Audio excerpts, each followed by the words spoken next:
Salut tout le monde et bienvenue dans ce nouveau décryptage. Aujourd'hui, on s'attaque à un texte source franchement minuscule, mais d'une puissance philosophique absolue. On va décortiquer ensemble le véritable coût du succès et de l'échec. Pas de détour, pas de blabla. C'est un constat brut, universel, sur les choix fondamentaux qui façonnent nos vies. La concision de cette source est telle que chaque mot pèse son poids. Alors, on plonge direct dedans. Et ça commence par une phrase qui claque immédiatement. Discipline ou regret, choisissez votre douleur. Boum! Ce qui frappe tout de suite, c'est l'absence totale de compromis, n'est-ce pas? À aucun moment, on ne nous vend l'illusion d'une vie sans embûches. La douleur, c'est présenté comme une sorte de garantie contractuelle de notre existence. Mais, et c'est là que ça devient fascinant, l'injonction finale nous redonne le contrôle. En fait, on ne peut pas fuir la souffrance, ok, mais on a l'autorité absolue d'en choisir le menu. Ce qui nous amène naturellement à notre premier grand axe de réflexion, l'inévitabilité de la douleur. Là, on rentre vraiment dans la mécanique de cette philosophie. L'idée centrale, c'est que la vie n'est pas un canapé super confortable, mais plutôt une gestion constante de l'inconfort. La réflexion repose sur une dichotomie brutale. D'un côté, on a le coût du succès, et de l'autre, le coût de l'échec. Ce vocabulaire financier n'est pas là par hasard. On parle de coût parce que, soyons très clairs, rien n'est gratuit. Souvent, on a tendance à se dire que seule l'ascension vers le sommet exige des sacrifices. Mais cette logique nous rappelle un truc essentiel. Rester les bras croisés et échouer, eh bien, ça génère aussi une dette monumentale qu'il faudra absolument rembourser un jour. Le message est limpide sur l'inévitabilité de la chose. Nous devons tous souffrir de l'une des deux douleurs. Pas de plan B, pas de porte dérobée magique. Et remarquez bien ce « tous », c'est une règle strictement universelle. Peu importe nos ressources, notre statut ou notre intelligence, personne n'y échappe. C'est un rappel à la réalité assez percutant.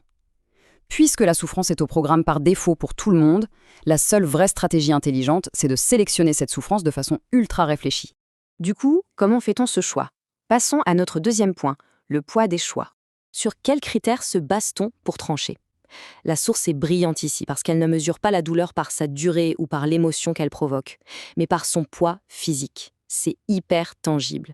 Et voici la première option, la douleur de la discipline qui se mesure en grammes. C'est surprenant, n'est-ce pas?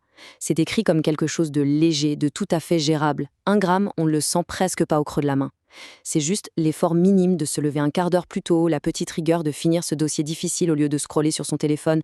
Bref, ce minuscule sacrifice du présent pour un objectif futur. Pris de manière isolée, jour après jour, cet inconfort ne pèse littéralement que des grammes. C'est une charge dérisoire répartie intelligemment sur toute une vie. Mais alors, l'alternative est juste écrasante. La douleur du regret, elle, se mesure en tonnes.